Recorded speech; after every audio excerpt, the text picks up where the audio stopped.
प्रधानमंत्री ने गरीब मुसलमानों की आह को सुना है और इसलिए उनको एक उम्मीद दिखाई है, और उस उम्मीद का जीता जागता सबूत है कि जो वक्फ अमेंडमेंट एक्ट आया है।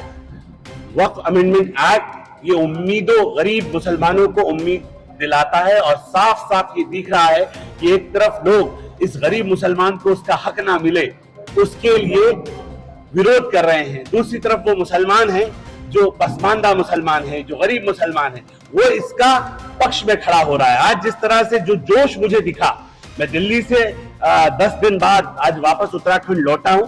लगातार हमने इसके पक्ष में अपनी आवाज को उठाई है, और मंगलौर का जो पसमानदा गरीब मुसलमान है वो जिस ताकत के साथ खड़े होकर स्वागत कर रहा है, नारसन में जितना भव्य स्वागत हुआ, तमाम मुसलमान उभर के आ रहे हैं और कह रहे हैं न दूरी है न खाई है, मोदी हमारा भाई है। ये साफ साफ दिख रहा है इससे कि अब देश का जो मुस्लिम तबका है, जो गरीब तबका है, जो यतीम मिस्कीन बेवा बहनों का हक था, जो वक्त मिलना चाहिए था उन्हें, उस वक्त के ऊपर चंद अमीर लोग डाका डाल के बैठे थे। उन गरीबों को, उन अमीरों से हक लेकर उन गरीबों को देना, ये जिम्मेदारी ये नई उम्मीद में दिखी है।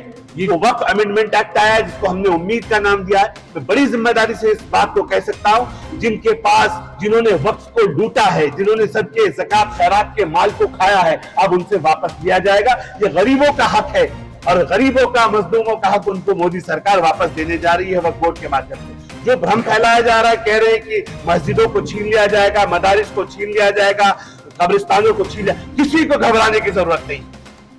मंत्रालय में हमारी बैठ के वार्ता हुई, संगठन में बैठ के वार्ता हुई, किसी मुसलमान से किसी की मस्जिद, किसी की कब्रगाह, किसी की खानका, किसी की कब्रगाह नहीं छीनी जा रही है।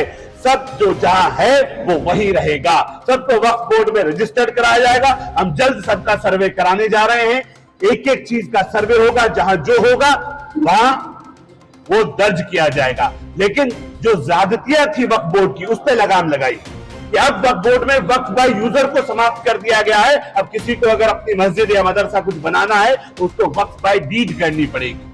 अब आज के बाद जब कोई अपनी जमीनों को दान देगा तो उसे अपनी प्रॉपर्टी को ऑन राइटिंग कोर्ट में जाके हिब्बेनामा, वक्फनामा के तहत उसको दान करनी पड़ेगी। जो डरा रहे हैं वो खुद डरे हुए हैं, क्योंकि उनको इस बात का डर है कि उनसे जो प्रॉपर्टियां जबरदस्ती उन्होंने गरीबों के हक को कब्जाया है, उनसे लेकर अब गरीबों का उत्थान किया जाएगा। मैं जिम्मेदारी से कह रहा हूं, गरीब बेघरों को अब घर देने का काम वक्फ बोर्ड करेगा, बेसहाराओं को सहारा देने का काम वक्फ बोर्ड करेगा।